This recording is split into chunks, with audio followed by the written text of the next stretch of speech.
আর এরপর যেদিকে নজর রাখবো, মুখ্যমন্ত্রীকে নিয়ে মন্তব্যে জের কমিশনের নোটিশের জবাব দিলীপ ঘোষের।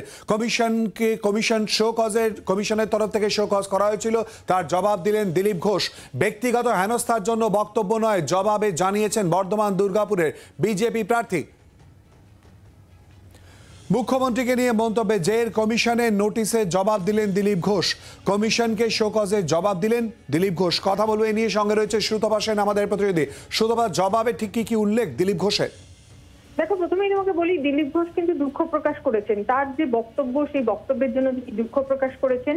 তার পরিষ্কার বক্তব্য যে তিনি যে গোটা বক্তব্য জানিয়েছিলেন বা বলেছিলেন, সেই গোটা বক্তব্য দেখানো হচ্ছে না, বক্তব্যের একটা অংশকে তুলে ধরে সেটাকে হাইলাইট করা হচ্ছে বলে তিনি অভিযোগও করেছেন চিঠিতে।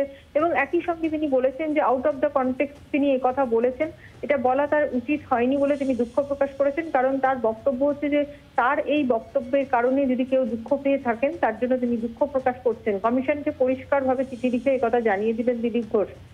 এবং একই সঙ্গে তিনি বললেন যে তার বক্তব্যের সামনের অংশ বা পরের অংশ না দেখিয়ে বা না শুনিয়ে মাঝখানের একটা অংশকে বড় করে তুলে ধরা হচ্ছে মিডিয়াতে, এবং সেটাই বারবার করে হাইলাইট করা হচ্ছে। তার ফলে এই ধরনের ঘটনা ঘটেছে বলে তিনি জানিয়েছেন। কিন্তু একই সঙ্গে তার বক্তব্য যে এই ঘটনার বা এই বক্তব্যের কারণে কেউ দুঃখ পেয়ে থাকলে তিনি দুঃখ প্রকাশ করছেন, তার জন্য ক্ষমা চাইছেন। এবং একই সঙ্গে তার বক্তব্য যে আউট অফ দ্য কনটেক্সটে তিনি এই কথা বলে ফেলেছিলেন। অর্থাৎ বুঝতেই পারছো, কমিশনকে চিঠি লিখে তিনি পরিষ্কারভাবেই দুঃখ প্রকাশ করলেন, এবং এই বক্তব্যের জন্য কেউ দুঃখ পেয়ে থাকলে তার জন্য তিনি ক্ষমা প্রার্থনাও করলেন। ধন্যবাদ সুতপা।